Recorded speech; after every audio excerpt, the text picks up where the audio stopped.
Bonjour, bonsoir tout le monde. Ce que vous venez de voir date de 1891, soit 4 ans avant l'invention du cinéma. Cela fait donc de William Kennedy Laurie Dickson le premier acteur, le premier réalisateur et bien plus encore, et tout cela avant même l'invention du cinéma. Du coup, je me suis dit que ça valait peut-être le coup de s'intéresser un petit peu à lui.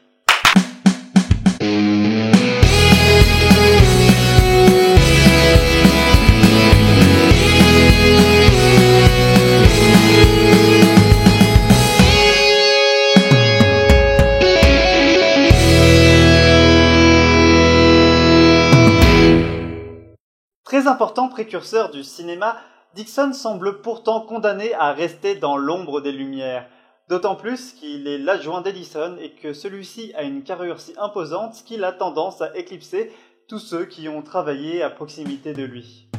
Commençons rapidement par mettre un peu de contexte autour du personnage de Dickson. Celui-ci est né en France, plus précisément en Bretagne, où il vécut jusqu'à ses 19 ans. Sa mère était écossaise et son père anglais, si bien que sa famille retournera en Grande-Bretagne après la mort de son père. Déjà à l'époque, Dickson envoie des lettres à Edison aux États-Unis pour lui demander de l'embaucher, mais ces lettres resteront sans réponse. Cependant, quelques années plus tard, la famille de Dickson émigrera aux États-Unis. Et Dickson, passionné de science et de mécanique, parviendra à trouver un emploi dans la firme d'Edison, en tant que photographe. Mais son talent et son dévouement au travail le feront sortir de l'eau et il deviendra l'adjoint d'Edison. Il participera notamment à la mise au point du phonographe.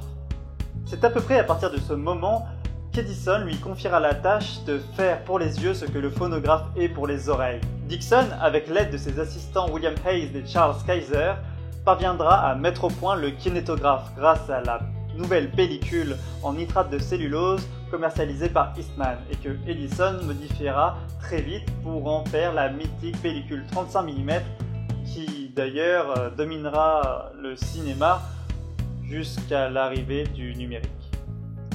La suite de l'avènement du cinéma, nous l'avons bien sûr vu dans la naissance du cinéma.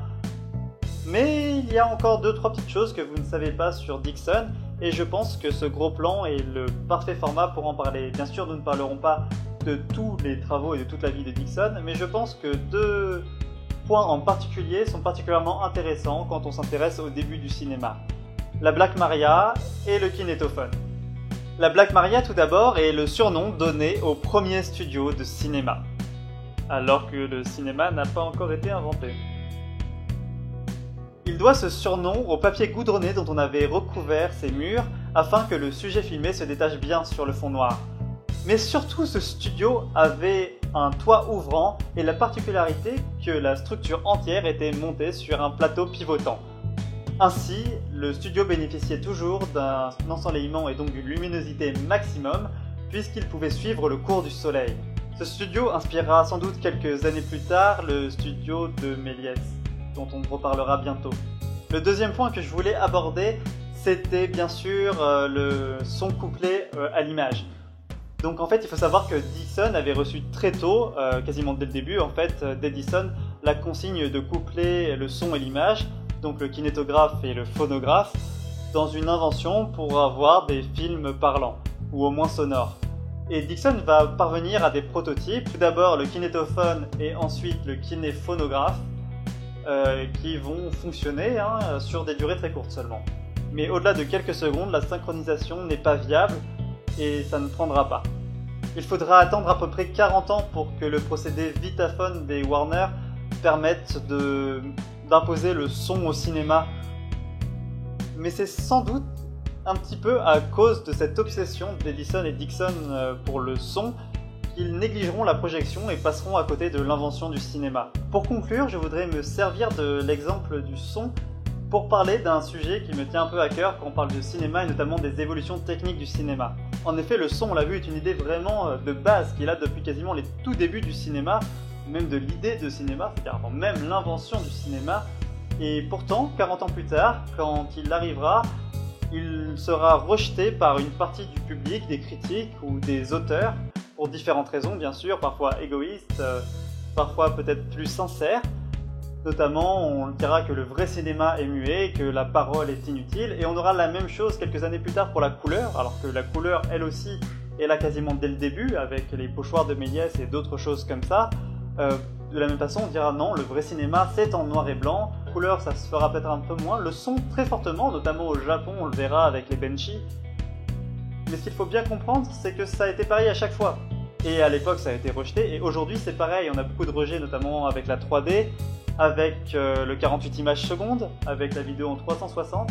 Alors, je dis pas que ces inventions techniques vont forcément être géniales et vont percer, mais en fait, c'est pour dire que c'est toujours très difficile d'estimer si une invention va pas devenir la norme dans le cinéma dans quelques années, comme c'est le cas aujourd'hui avec le son et la couleur. Pourtant, à l'époque, même après l'invention technique, et je parle pas du tout début, je parle d'une fois que la technique était vraiment au point, de la couleur et du son, on ne servait pas encore systématiquement, c'est-à-dire que la couleur était utilisée seulement si elle avait son intérêt et était en relation avec le film. Comme ça peut être le cas par exemple dans Autant n'emporte le vent, mais pour des films comme les films noirs par exemple, avec des ambiances de lumière très marquées, le noir et blanc restait la norme. Et encore une fois, le muet a continué, donc d'une part au Japon avec les Benchi, mais aussi en URSS. Bon, en URSS c'était un peu particulier parce qu'ils avaient leur plan quinquennal, mais on verra tout ça de toute façon. Je voudrais pas donner trop d'informations maintenant pour pas surcharger l'épisode. Mais ce que je veux dire, c'est qu'aujourd'hui, par exemple, on ne peut pas savoir si dans quelques années, la norme au cinéma, ce ne sera pas la 3D, qui peut-être aura évolué un petit peu, notamment au niveau de la luminosité et tout ça. Mais c'est-à-dire que ne pas faire un film en 3D sera un véritable choix de réalisation original, alors qu'aujourd'hui, c'est plutôt l'inverse, c'est-à-dire que c'est plutôt ça reste encore assez une exception de faire un film en 3D et il faut que ça vaille le coup. Peut-être que dans quelques années, on fera un film en 2D seulement si ça vaut le coup. Et avant de se quitter, bien sûr, comme d'habitude, le petit clap, avec ici le bouton pour vous abonner, ici celui pour découvrir la chaîne, ici celui pour voir un autre épisode, et ici pour aller voir le Facebook. Voilà, je vous laisse quelques instants. Bien sûr, si vous avez aimé l'épisode, n'oubliez pas de mettre un petit pouce bleu et de le partager. Ça c'est très important, partagez-le, c'est bien. Bon, allez, clap de fin, on y va, c'est parti, vous êtes prêts, vous êtes sûrs ?